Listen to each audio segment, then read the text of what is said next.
Dear students,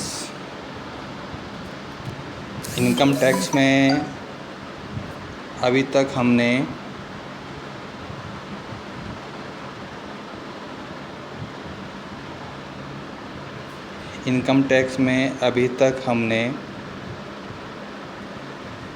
residential status के बारे में पढ़ा था, एग्रीकल्चर इनकम के बारे में पढ़ा था, कुछ पारिभाषिक शब्द पढ़े थे। आपको बताया गया था कि इनकम टैक्स में कुछ हेड्स बनाए हुए हैं, उन हेड्स में से आपका टैक्सेबल इनकम कैलकुलेट होती है। इनमें से एक हेड था income from salary, income from house property, income from business and profession, income from capital gain, income from other sources. उनमें से एक हेड है अपना इनकम फ्रॉम सैलरी, जिसके बारे में आज हम लोग पढ़ेंगे। इनकम फ्रॉम सैलरी के अंतर्गत आप सब लोग जानते हैं कि जब हम अपनी सेवाएं किसी दूसरे व्यक्ति को देते हैं, उसके बदले हमें कुछ आय मिलती है, तो ऐसे व्यक्ति को हम कर्मचारी कहते हैं। कर्मचारी होने के लिए आवश्यक है कि एक नियोक्ता हो और दूसरा उसका कर्मचारी हो। इनकम फ्रॉम सैलरी हेड में इनकम तभी टैक्सेबल होगी जब नियोक्ता और कर्मचारी का संबंध स्थापित होता हो। नियोक्ता अपने कर्मचारी को भुगतान करता है, वह उसकी आय इनकम कर्मचारी की आय कर्मचारी के लिए इनकम फ्रॉम सैलरी हेड में टैक्सेबल होगी।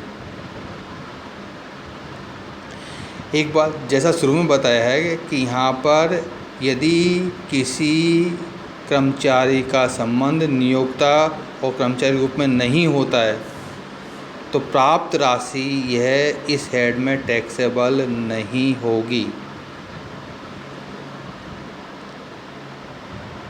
वेतन शीर्षक में जब आय हम टैक्सेबल सैलरी की गणना करते हैं, तो एक बात ध्यान रखिएगा कि 5 प्रकार के उपभागों को हम ध्यान रखेंगे, सब हेड्स को।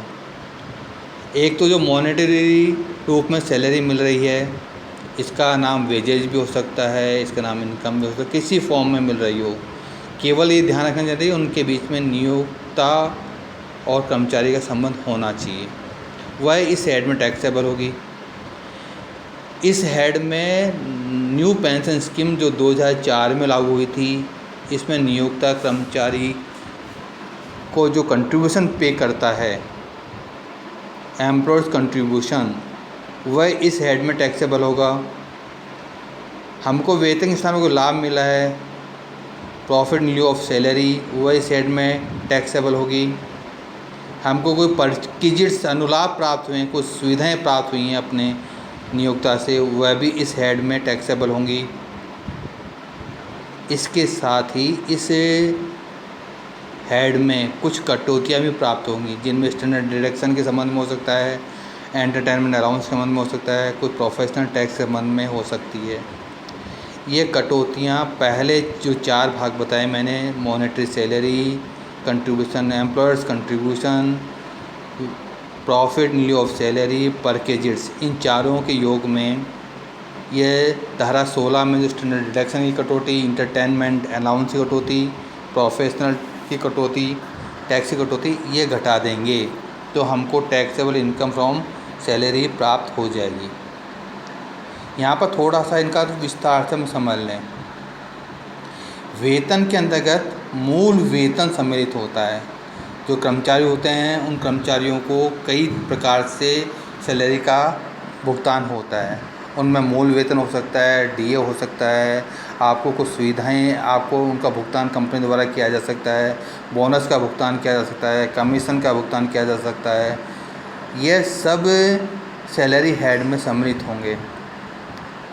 अब आपको जब क्वेश्चन सोल्व करेंगे, तो हमको जब मॉनेटरी सैलरी याद करते हैं, तो हमको कई बार वेतन दिया हुआ रहता है, इंक्रीमेंट की रेट दी हुई रहती है, उसमें डीए दिया हुआ, परसेंटेज दिया हुआ होता है, तो हमको ये सब कैलकुलेट करना पड़ता है। मूल वेतन बेसिक वेतन होता है, एक बेसिक सैलरी, ये बेसिक सैलरी जो जिस पर सारे आपके डीए की गणना होती है, अलाउंसेज कुछ परसेंटेज रूप में, तो वह इसके बारे में गणना होती है। तो मूल वेतन को पहले जब 7th पे कमीशन लागू नहीं हुआ था, उससे पहले एक सैलरी का वो स्केल होता था। जैसे मैं कहूँ 5,000 प्लस 100 प्लस 200, तो 5,000 का मूल वेतन होगा। इसमें 100 रुपये इंक्रीमेंट आपका साल भर बाद लगेगा। इसके बाद में 600 रुपये इंक्रीमेंट लगेगा। तो ये जो आपकी पे स्केल होती थी, इस पे स्केल को अब मान लो 10,000 प्लस 2, तो 10,000 में आगे जो अमाउंट लिखी हुई है वह उसकी ग्रेड स्केल मानी जाएगी। उस स्केल के अनुसार हम गणना करते थे। अब जो 7th पे है, इसमें ग्रेड पे होती है। ग्रेड पे ये आपका मूल वेतन होगी। इसके अंतर्गत 3% आपको हमेशा इंक्रीमेंट जोड़ना है। प्रश्न में दिया हुआ होगा 3%, नहीं दिया हो तो भी हमको 3% इंक्रीमेंट के रूप में जोड़ना पड़ेगा। एक बात और ध्यान रखिएगा, सैलरी हेड में सैलरी हमको मिली है, एक्रूड सैलरी कोई है, एडवांस सैलरी मिली है, सैलरी का कोई एरियर मिला है जिस पर पहले टैक्स नहीं दिया जा चुका है, सबको इसी हमें कर निर्धारण वर्ष में कर चुकाना पड़ेगा।